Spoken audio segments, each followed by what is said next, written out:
Bom dia, amigos. É uma alegria estar com vocês aqui nesse sábado e continuar o nosso estudo sobre o livro de Daniel. Hoje, Daniel capítulo 1. O dever de casa que eu passei para todo mundo foi ler o capítulo 1 de Daniel. Vai do verso 1 ao 21. E espero que você tenha lido. Nós não vamos ler o capítulo todo hoje aqui, mas eu vou apontar os principais, uns versos chaves para quem não leu conseguir entender o que esse capítulo quer nos ensinar. Antes, porém, como sempre fazemos, vamos pedir a bênção de Deus, a direção do Espírito Santo para compreender a palavra. Oremos. Querido Pai que estás nos céus, a sua palavra está em nossas mãos, será aberta agora, e o poder do Espírito Santo que o Senhor prometeu para que nós entendêssemos a tua palavra, pedimos que esteja conosco agora. Ajuda-nos aqui a entender a tua palavra, ajuda aqueles que estão à distância e assistindo agora, e aqueles que vão assistir ainda esta gravação, para entender o livro de Daniel. Fica conosco agora, é o que te pedimos em nome de Jesus. Amém. Amigos, eu quero mandar um abraço para a família aí, Beatriz, César, Guilherme, que deve ou estar assistindo agora ou em breve assistir, a Flávia também, o Helder, que Deus abençoe vocês nesse estudo também. Nós estamos aqui no primeiro capítulo de Daniel, e eu terminei falando que toda guerra tem narrativas diferentes. E eu não posso deixar de falar da narrativa da Bíblia e da narrativa de que o que a Bíblia diz não é verdade, né? Nós vivemos hoje essa guerra de narrativas.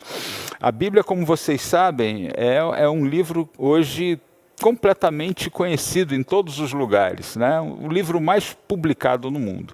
Não era assim. Ele foi um livro combatido, queimado. Antigamente se contestava a Bíblia tentando queimar os livros e não fazer com que ele fosse traduzido e estivesse nas mãos das pessoas, ou do povo comum. Hoje é contestando a veracidade da Bíblia. Dizendo que as histórias bíblicas e as doutrinas bíblicas são mitológicas, como a da Disney, como qualquer conto. Mas esse livro de Daniel, durante até 200 anos atrás, um pouco mais do que isso, muitas dessas histórias não tinham comprovação arqueológica e eram tidos como histórias, como contos. Mas vamos lá. Antes de ler o livro, que aqui fala assim, olha, primeiro verso. No ano terceiro do reinado de Joaquim, rei de Judá, veio Nabucodonosor, rei da Babilônia, a Jerusalém e a sitiou. Eu deixei aqui um mapa para você entender um pouquinho o contexto desta época, do Império Babilônico. Você pode ver aqui no mapa que Babilônia, ela estava aqui ao Oriente, aqui o Egito ao Ocidente, e aqui está Jerusalém no meio do caminho.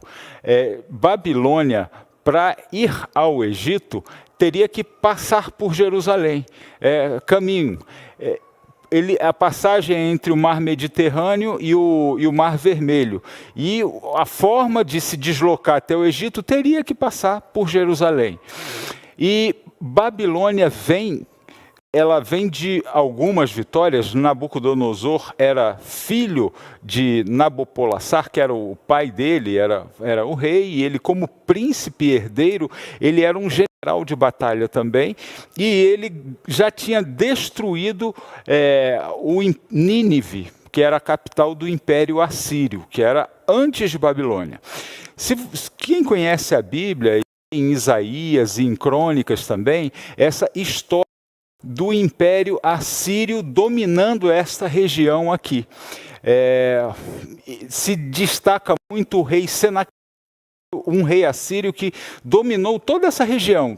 Dominou Babilônia, dominou Israel, aquela região toda. E se a gente voltar nesse período, para a gente entender o que estava acontecendo aqui na geopolítica dessa região, a Assíria, que tinha dominado toda essa região, destruído o reino do norte de Israel, que ele já estava dividido entre a parte do sul, falar um pouquinho isso na apresentação, que é Judá, e a parte do norte. Então já tinha destruído a parte norte, levado cativos os israelitas do norte, e sobrou apenas o reino do sul de uma forma miraculosa.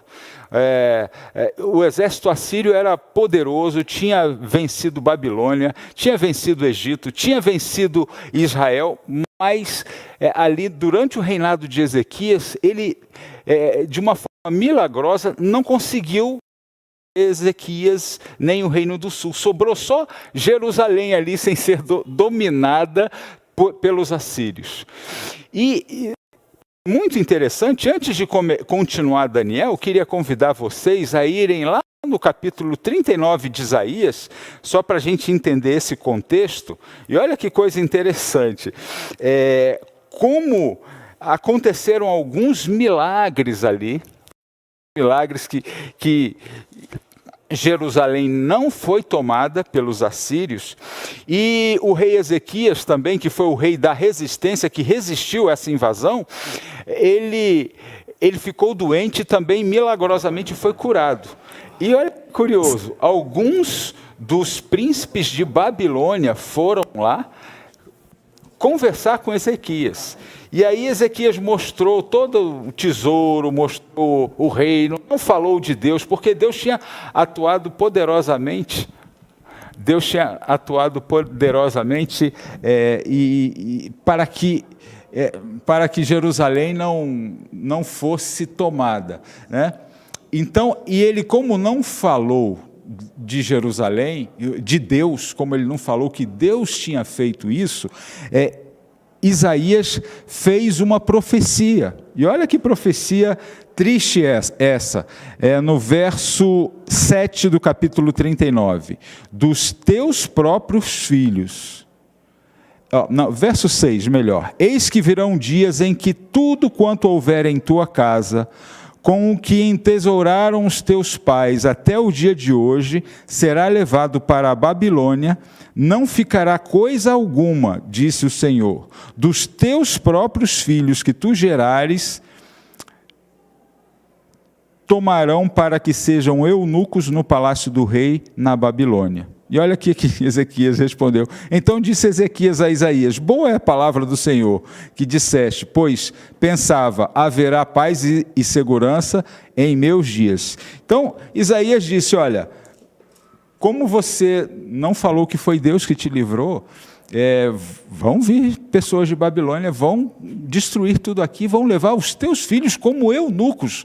Ele disse, olha, nos meus dias vai estar tudo bem, então a palavra é boa, não vai acontecer nada comigo, vai acontecer só com os meus filhos. E agora em Daniel, capítulo 1, a gente vai ver o cumprimento dessa profecia de Isaías. Então, semana passada falamos de profecias clássicas e apocalípticas. Essa profecia de Isaías era uma profecia clássica, de que iria isso acontecer. E aconteceu. E aqui no verso 2 a gente vai ver, olha como que Daniel coloca, o Senhor lhe entregou nas mãos a Jeoaquim, rei de Judá, e alguns dos utensílios da casa de Deus, a estes levou para a terra de Sinar, para a casa do seu Deus, e os pôs na casa do tesouro do seu Deus. Disse o rei a Aspenaz, chefe dos seus eunucos, que trouxesse alguns dos filhos de Israel, tanto da linhagem real como dos nobres. Então, aqui está o cumprimento. Quem foi para o palácio de Babilônia? Pessoas de Judá da linhagem real, descendentes de Ezequias, príncipes, herdeiros do trono. E eles foram como cuidados por quem? Pelo eunuco, pelo chefe dos eunucos. Não podemos garantir que Daniel e seus companheiros foram submetidos a essa agressão física que é a castração. Mas era um hábito dos assírios, e os babilônicos também usavam isso, trazer os líderes dos países dominados e aculturá-los e fazer com que eles não tivessem mais a possibilidade de gerar filhos. Então, e eles habitavam ali no palácio do rei. Então, isso provavelmente aconteceu com Daniel e seus companheiros, tanto que não há na Bíblia relato de descendentes, de famílias, de filhos de Daniel, nem dos seus companheiros. Também era comum pegar essas pessoas, treiná-las e colocar em posição de importância no reino. Por quê? Porque não havia possibilidade de traição. Uma vez que era estrangeiro, não tinha como ter herdeiros, ele podia ser primeiro-ministro, ele podia ocupar um cargo de importância em Babilônia e jamais trair Nabucodonosor, porque ele não tinha como ser rei de Babilônia. Então, essa era uma prática naquela região, naquela época, e aí foi Daniel e os seus companheiros para lá. Uma coisa interessante, quem vê aqui no mapa, Babilônia para Jerusalém é mais ou menos 1.000 quilômetros, um pouco mais de 1.000 quilômetros. Esse trajeto deve ter sido feito a pé. Então, você imaginar escravos indo para a Babilônia a pé, e chega lá, muito provavelmente eles foram a pé e foram como assim, condições de escravos mesmo, né? Era comum as pessoas irem até despidas de roupa, acorrentados, em condições de escravidão mesmo, que eles estavam indo para ser como escravos ali. E agora Daniel e seus companheiros vão para a melhor faculdade do mundo. Babilônia era o centro cultural do mundo. É como se hoje a gente fosse estudar em Harvard, né? A melhor faculdade mais conceituada do mundo. Então, Daniel, de escravo, e seus companheiros, eles são colocados para estudar na melhor faculdade do mundo, para comer das finas iguarias do rei, do que tinha de bom e de melhor na culinária babilônica, e tratados como pessoas dignas, como estudantes universitários. Então, essa diferença de tratamento, essa possibilidade de ser tratado de uma forma especial, sem dúvida nenhuma, era um benefício muito grande para eles. Uma coisa que eu preciso destacar, antes da gente prosseguir nessa história, é que Babilônia ela já é relatada desde o Gênesis, muito antes disso, né? Eu falei aqui do povo de Israel dividido entre 10 e 2 tribos, e os 2 reis, que foi o rei de Israel, Jeoaquim, e o rei de Babilônia, que foi Nabucodonosor. Israel representava o reino de Deus, representava as pessoas fiéis a Deus. Jeoaquim, Israel e Jerusalém representando a Deus. E do outro lado, Babilônia e Nabucodonosor representando aqueles que se opõem a Deus. De um lado, Elohim, que é o Deus de Israel, e do outro lado, Marduk. Então, quando a gente vê um conflito entre Deus e o verdadeiro Deus e o falso Deus, a capital Jerusalém contra Babilônia, quem que a gente pensa que vai ganhar essa batalha? Quem que pensa? Deus, né? Jerusalém, Jeoaquim. Mas não foi isso que aconteceu. Não foi isso que aconteceu. Quando a gente vê o templo de Jerusalém, e essa é uma reconstrução, hoje lá em Babilônia, se tenta reconstruir esse templo ao deus Marduk em Babilônia, e tem indícios que ele realmente era assim, e descrições de que ele era assim. Quem venceria? O Deus de Jerusalém, mas não foi isso que aconteceu. Jerusalém foi arrasado, o templo foi destruído. a cidade foi queimada, foi destruída. Jerusalém não prevaleceu contra a Babilônia. E uma coisa muito interessante, se a gente olhar para Jerusalém, desde Gênesis capítulo 14, diz que Melquisedeque, rei de Salém. Rei de Salém, ele era rei e sacerdote. Em Babilônia e em Jerusalém, em Salém, nessa época, a pessoa era rei e ela era sacerdote. Ele acumulava o poder de julgamento e o poder religioso e o poder do Estado também. E a mesma coisa em Babilônia.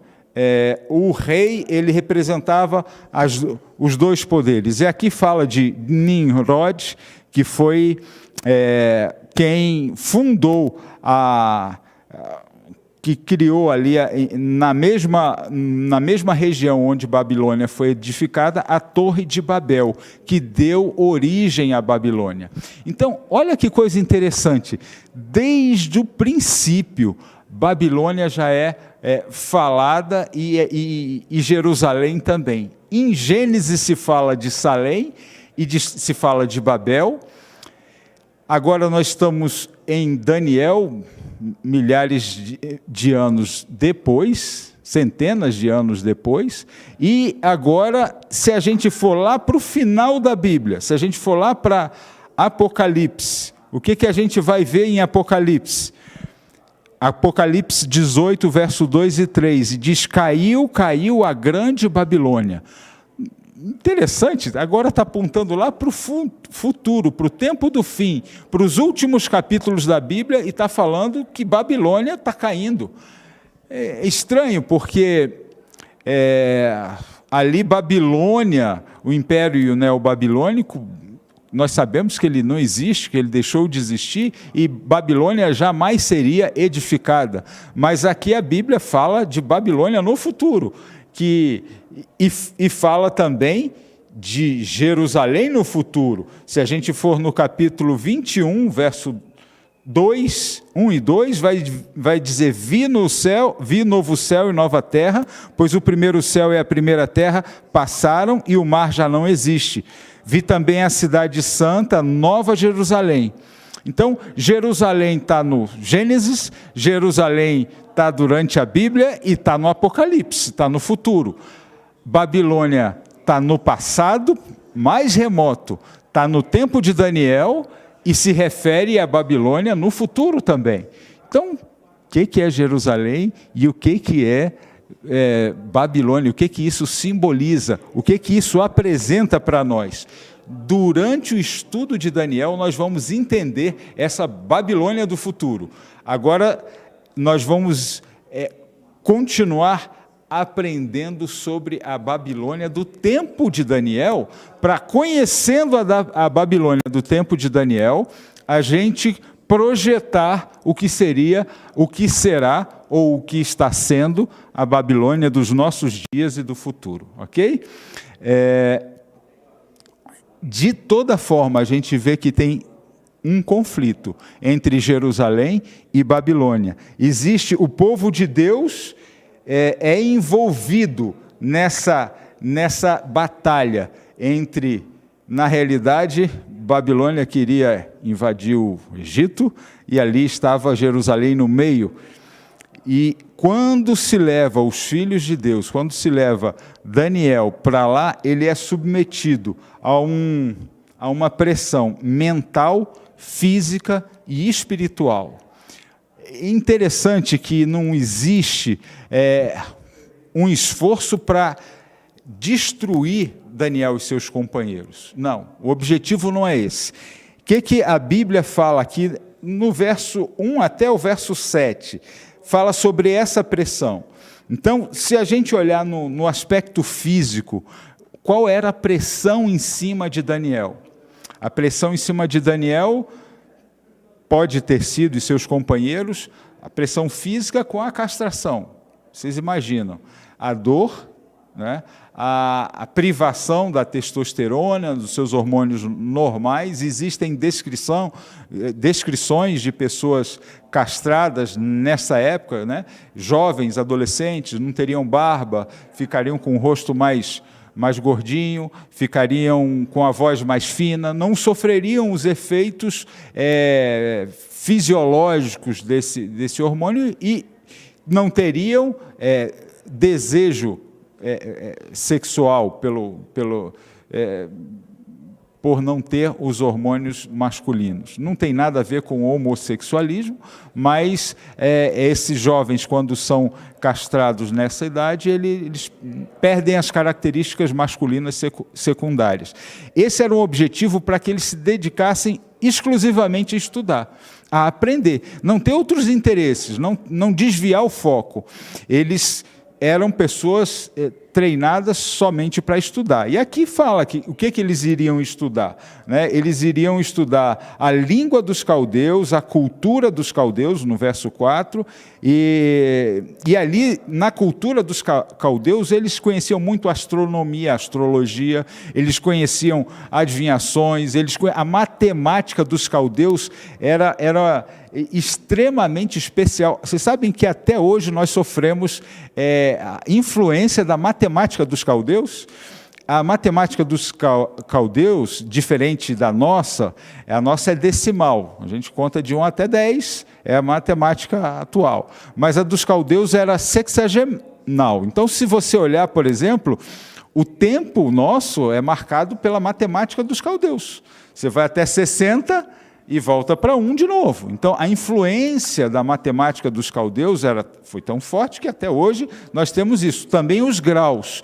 Nós temos 360 graus, quando a gente fala de geometria. E é 6 vezes 6, 36. Então, a totalidade de graus, que é 6 vezes 6, vem da matemática dos caldeus.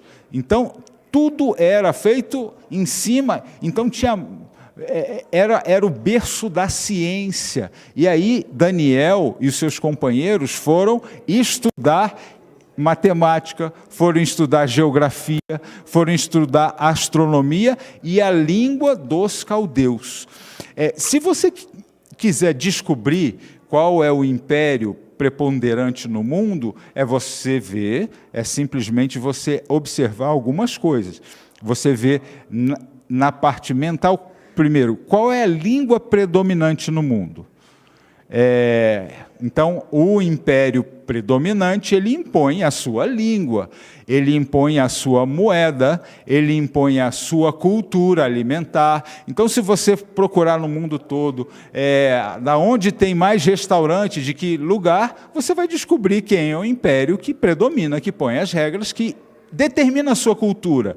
Você vai ver filmes e a música desse país. Então, é uma forma do império se estabelecer. E eles estavam submetidos à cultura, à diversão, à alimentação e às ideias de Babilônia.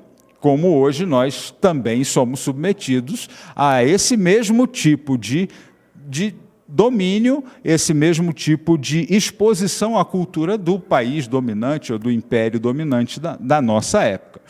Então, eles também foram expostos a uma dominação espiritual. E a gente vai ver isso porque, no próximo item aqui, o mental, eles estavam aí tendo que, como eu já falei, aprender da ciência, da língua e da cultura dos caldeus. No físico, eles tinham que comer da comida deles. E eles tinham que comer o que os caldeus comiam. E era as finas iguarias do rei e também o vinho que o rei bebia. Eu acho muito interessante que o vinho, o álcool, né, na realidade, ele é uma coisa muito importante para conseguir a dominação. Existem algumas drogas de efeito que afeta o cérebro, né, que facilita esse processo. E o álcool, ele tem vários efeitos, mas um deles é facilitar o povo a aceitar a imposição e a dominação. Enquanto a pessoa bebe, ela está feliz, distraída, ela está sendo dominada. Ela está sendo usada como uma massa de manobra. E o álcool era e é ainda utilizado com esse propósito. Eu acho interessante que quando a pessoa bebe um pouco de álcool, ela fica muito mais fácil de ser dissuadida, de ser convencida, de abandonar as suas ideias e aceitar novas ideias. E aqui a comida também era usada para isso. E qual é o problema que Daniel tem nesse capítulo aqui? Ele como judeu, ele seguia os princípios bíblicos. E haviam princípios de saúde e princípios religiosos, junto com o de saúde, que não permitiam comer das finas iguarias do rei. Quais eram esses princípios? Ele tinha, ali em Levítico 11, principalmente, fala de tipos de alimentos que pela Bíblia são considerados imundos, impróprios para o consumo, né? Tanto de alguns peixes que não têm escamas nem barbatanas, quanto ou frutos do mar, tanto quanto de mamíferos que não ruminam e não têm unha fendida, como o porco, quanto de aves, que também ali vem uma descrição. Então, ele tinha esse problema. Também tinha um problema de que esses animais não eram abatidos segundo a orientação bíblica. A orientação bíblica é que eles fossem sangrados. E quando eles eram abatidos de outra forma, eles eram impróprios para o consumo. E Daniel não podia se alimentar deles. Outra coisa que impedia Daniel de comer esses animais é que eles eram oferecidos aos deuses. E eles se alimentavam desses animais como se estivessem adorando a esses deuses. Isso também era contra a consciência de Daniel. E um quarto motivo é o que eu já falei, o uso de álcool, de bebidas alcoólicas, que era contra a orientação bíblica, e Daniel também não podia fazer isso. Então, ali estava em jogo algo muito importante, porque Daniel não podia impedir muita coisa, não pôde impedir de ser levado, ele não pôde impedir de se instalar ali no lugar que ele colocou. Nós vamos ver em seguida que o nome dele foi mudado, que ele não podia impedir isso, as pessoas chamavam ele ia atender com um novo nome, mas ele decidia o que ele ia comer ou não, o que ele ia beber ou não. Era uma escolha que ele tinha que fazer. E aí vem um verso, talvez o verso-chave aqui nessa apresentação, é que eles mudaram, né? Mudaram os nomes. Antes desse verso-chave, eu vou comentar um pouquinho sobre os nomes, o que eles mudaram, né? O nome e o significado que tinham esses nomes. Se vocês olharem os nomes hebreus, eles tinham uma profunda referência a Deus. Olha só os nomes hebreus. Aqui em hebraico, como eles estão, como se escreve em hebraico e como nós temos eles em português, mas o significado: Elias, Deus é supremo; Jeremias, Deus é exaltado; Neemias, Deus conforta; Ezequias, Deus minha força; Isaías, salvação de Deus; Obadias, servo de Deus. Então, essa era a raiz deles. Agora, olha os nomes que eles receberam. Daniel, Deus é meu juiz. Beltesazar, Bel, proteja a sua vida. Ananias, o Senhor é bondoso comigo. Vira Sadraque, inspiração ao Deus Sol. Misael, semelhante a Deus, ou quem é como Deus. Mesaque, servo da deusa Sheba. Então, eles mudaram o significado dos nomes com o Senhor é meu ajudador, Azarias; servo de Nebo, Abdinego. Então, é uma tentativa de, mudando o nome, é uma tentativa de despersonalizar a pessoa, de acabar com sua identidade. Quando nós olhamos na identidade, ela tem o seu nome, né? Se você muda o nome, você afetou a sua identidade. Quando você afeta a sua sexualidade, você mexe com o gênero, você está mexendo com sua identidade também. Quando você mexe com a sua comida, você mexe com sua identidade também. Eu faço uma distinção rápida, quando falo assim, olha, eu agora sou baiano, uma pessoa que foi do sul para a Bahia e diz, agora eu sou baiano, eu falo, você come coentro? Ele fala, não, de jeito nenhum, não suporto. Então você não é baiano, porque a sua identidade tem a ver com o que você come. Fala assim, você é brasileiro. Se eu vou para a Argentina e digo que sou brasileiro e querem me agradar, o que vão me dar para comer lá na Argentina? Arroz com feijão, porque brasileiro come arroz com feijão. E o argentino não come arroz com feijão.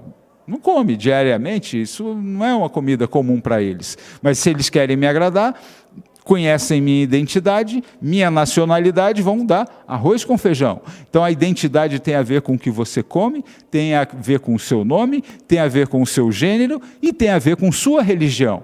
E eles buscaram mudar todas essas coisas. E aqui vem o que aconteceu, né? Daniel, verso 8, eu quero ver antes desses outros versos, eu quero ler com você Daniel 1, verso 8. E eu diria assim, eu poderia falar aqui 10 passos, ou 7 passos, para manter a sua identidade, para resistir a uma pressão para mudar sua identidade. Podia dar 10 passos, mas aqui em Daniel só tem um. E, na realidade, esse um único passo, ele é suficiente para manter a nossa identidade sob pressão. Eu vou ler com vocês o verso 8, porque ele é muito marcante, né? Resolveu Daniel firmemente não contaminar-se com as finas iguarias do rei, nem com o vinho que ele bebia. Então pediu ao chefe dos eunucos que lhe permitisse não contaminar-se. Então, o que Daniel fez? Ele decidiu, ele escolheu. Havia pressão, mas ele fez o quê? Escolheu, amigo. Uma coisa impressionante, nós temos o poder de escolher. Ninguém pode tirar da gente o poder da escolha. Sabe, até a felicidade é uma decisão que você tem. Você está com dor ou passando por um momento de perda e você pode ficar triste. Tudo leva a você ficar triste. Mas ficar triste ou não também é uma escolha. Você pode escolher, apesar do sofrimento, não se entregar. Apesar das perdas, não se entregar, resistir, lutar. E aqui eles, apesar da pressão, eles escolheram não adotar o estilo de vida babilônico na sua vida. Apesar de estar dentro de Babilônia, apesar de estar tendo privilégios ali, eles escolheram servir o Deus deles, manter a sua religião, manter a sua identidade, embora tivessem sido agredidos, embora estivessem longe dos seus pais, embora estivessem longe do templo que estava destruído, embora todo o cenário mostrava que o Deus de Israel estava perdendo para o Deus Marduk ou o Deus Bel, embora o cenário parecesse mostrar isso, eles estavam vendo além disso. Eles estavam, Daniel diz no verso 2, que o Deus dele que permitiu isso. Disse, o Senhor entregou. Não foi que Marduk tomou, foi o Senhor que entregou. Por enquanto, é assim que vai acontecer. Ele sabia da profecia de Isaías, de que 70 anos passaria lá. Ele disse, meu Deus, não perdeu. Ele permitiu 70 anos a gente passar aqui. Ele controla todas as coisas. Ele tem o mundo nas mãos. Ele domina o tempo. Ele sabe o que acontece. Ele coloca reis e ele tira reis. Então, ele tinha confiança em Deus, apesar da situação ser terrível que ele estava enfrentando. Isso também desmistifica muita coisa, porque nós vamos ver nos próximos capítulos várias intervenções de Deus livrando Daniel e seus companheiros. Mas aqui no capítulo 1, nós não vemos Deus livrando eles do pior, que foi a escravidão, a mutilação, o sofrimento de separação dos pais, etc. E aconteceu tanta coisa ruim na vida deles e Deus permitiu. Isso não significava que Deus não estava com eles. Amigo, se você está passando por um momento de perda, de sofrimento, não pense que por estar passando por sofrimento, que Deus o abandonou, que Deus não tem poder para mudar a situação. Deus tem poder, Deus tem amor, Deus tem cuidado, Deus cuida dos seus filhos, mas nós passamos por momentos de perda e de privações, e era isso que Daniel estava passando aqui. E olha o resultado do que aconteceu depois da fidelidade dele. Olha que coisa, no final do capítulo, nós vamos ler aí nos versos 19 e 20, o que aconteceu? Eles foram submetidos a uma prova. Daniel manteve o seu estilo de vida, a sua alimentação, o culto ao seu Deus, e depois da prova, então o rei Nabucodonosor, que era uma pessoa sábia, que ele mesmo fazia uma prova oral ali com eles, então o rei falou com eles e com todos, não foram achados outros como Daniel, Ananias, Misael e Azarias. Por isso passaram a assistir diante do rei, em toda a matéria de sabedoria e de inteligência, sobre o que o rei lhes fez perguntas, os achou 10 vezes mais doutos do que todos os magos e encantadores que havia em todo o seu reino. Olha que interessante, esses rapazes comeram, eles tiraram toda a alimentação cárnea do seu cardápio, comeram legumes, frutas, cereais, e depois de 3 anos, ele tirou o álcool também, e eles foram os melhores alunos, as melhores notas de todos os universitários entrevistados e examinados pelo rei. É muito interessante porque, apesar de tudo o que aconteceu, o verso 21 termina falando que, no verso 21 vem que Daniel continuou até o 1º ano do rei Ciro. Ciro foi o rei persa, já outro reino. Interessante que Babilônia parecia que conquistou tudo, que a tecnologia, a ciência, o conhecimento, o poder, a riqueza de Babilônia iria dominar o mundo por muito tempo. Mas Daniel, um escravo, jovem, adolescente, vulnerável, ele permaneceu ali até o próximo reino. Babilônia caiu, mas Daniel permaneceu.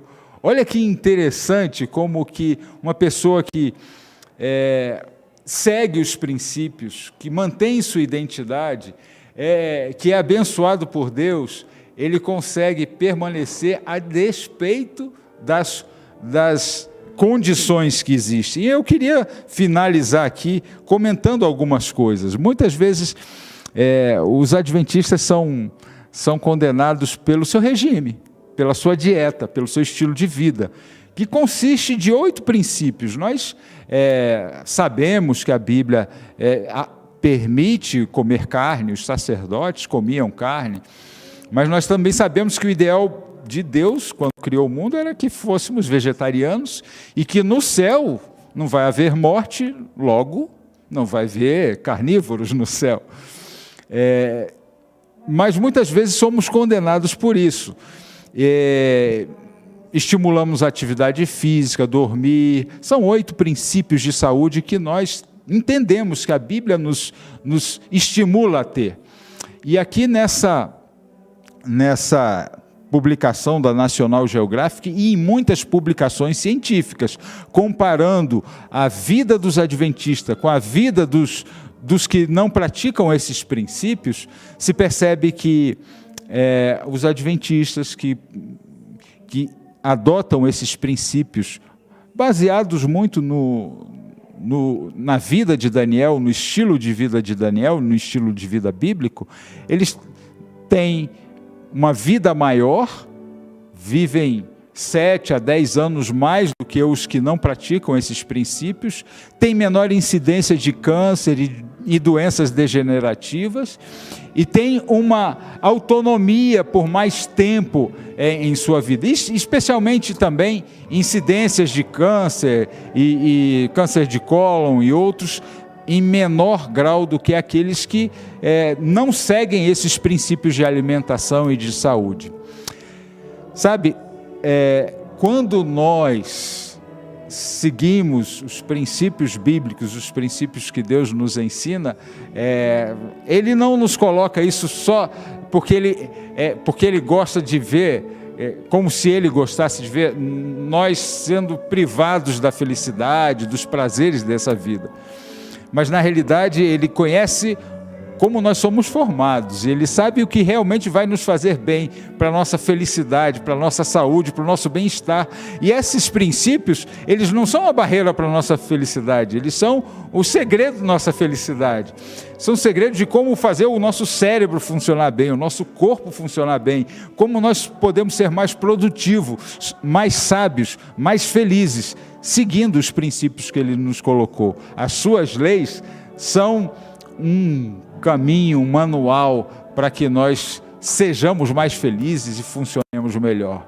Que eu e você, como Daniel e seus companheiros fizeram, sigamos esses princípios que podem nos tornar mais sábios nessa vida, no nosso rendimento profissional e escolar também, e mantém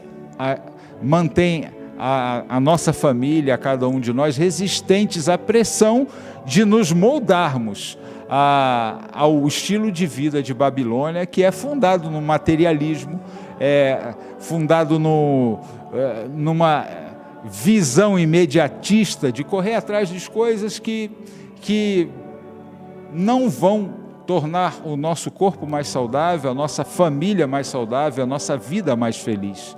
Que, como Daniel e os seus companheiros fizeram, de confiar no Senhor, de confiar nas suas orientações e segui-las, você e eu também tomemos a decisão de seguir os ensinamentos e o estilo de vida que o Senhor preparou e escolheu para os seus filhos.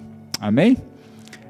Queria finalizar aqui pedindo o poder de Deus para que eu e você consigamos viver a vida, o estilo de vida que o Senhor escolheu para mim e para você. Vamos orar? Querido Pai que estás nos céus, nós te agradecemos, Senhor, pela Tua palavra que nos mostra que o Senhor tem um estilo de vida para que nós possamos ser mais felizes, mais equilibrados, que nós tenhamos melhor rendimento nos estudos, na nossa profissão, e que ao obedecermos às suas leis, a nossa mente seja mais clara, o nosso corpo mais saudável e mais feliz. Nos ajude a resistir à pressão, para que, sendo fiéis a Ti, também tenhamos o benefício de ter essa vida mais feliz e mais saudável. Nos abençoe na decisão e na escolha de sermos fiéis. É o que te pedimos em nome de Jesus. Amém. Semana que vem nós vamos estudar a profecia básica da Bíblia, das profecias apocalípticas. Entender a profecia de Daniel 2 é o fundamento para a gente entender todas as outras.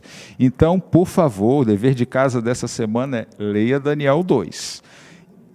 Entenda um pouquinho da história, Babilônia, Medopérsia, Grécia, Roma, pode dar uma passada por aí e leia Daniel capítulo 2, que compreendendo Daniel 2, nós vamos estar aptos para compreender outras profecias apocalípticas, tá bom? Espero você semana que vem.